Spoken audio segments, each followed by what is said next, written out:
All right, I'm here with another recipe, a barrel-aged recipe, and I'm excited about this one because it's been a while since I've done it, but I remember a few years ago how much I loved it. So, here we go. 2-liter barrel.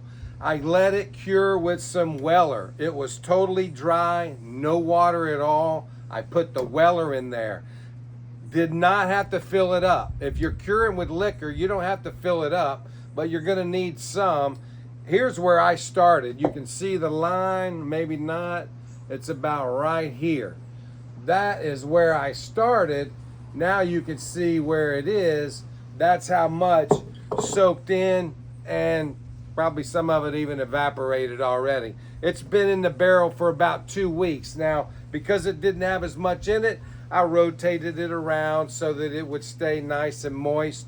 This is actually an old barrel I had around, I haven't used, so that's why it looks a little nasty. But it still ages good on the inside. Unused though.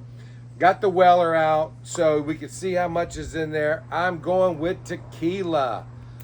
Folks, I don't know if you're a tequila fan. Me, I'm equal opportunity. I like whiskey, bourbon, tequila, rum, brandy. It don't matter.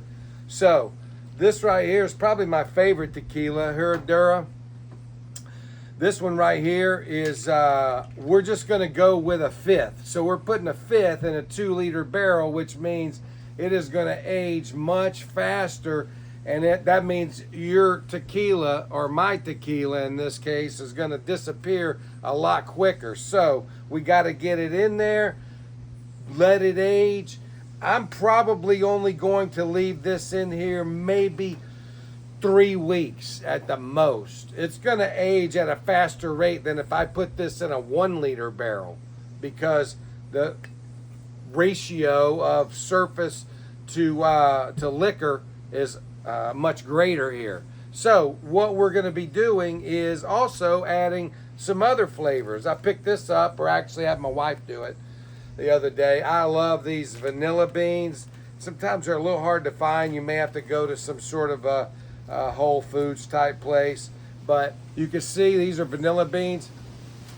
The best way to get the flavor out though is to cut them right down the middle, right long ways, right? They're kind of stiff and hard, but you want to open it up. And I'm just going to put them in there. In fact, I may cut it up several little ways, and I'm going to drop it in there. And in about 3 weeks, it's going to impart some pretty good flavor. I do have intentions and possibly putting in a few coffee beans as well, but I'm still mixed on it. Although I like the coffee beans, I don't drink coffee. But I'm also thinking about infusing some other flavors afterwards once I go back into the bottle. But I'm going to start off with some vanilla. And that great Weller cure has flavored that barrel to something you can't buy, folks. This is going to be your own custom flavor. So whatever you make is going to be slightly different than what I make. Enjoy it. I hope it works out for you. Try your own. Let me know what's working for you. Thank you.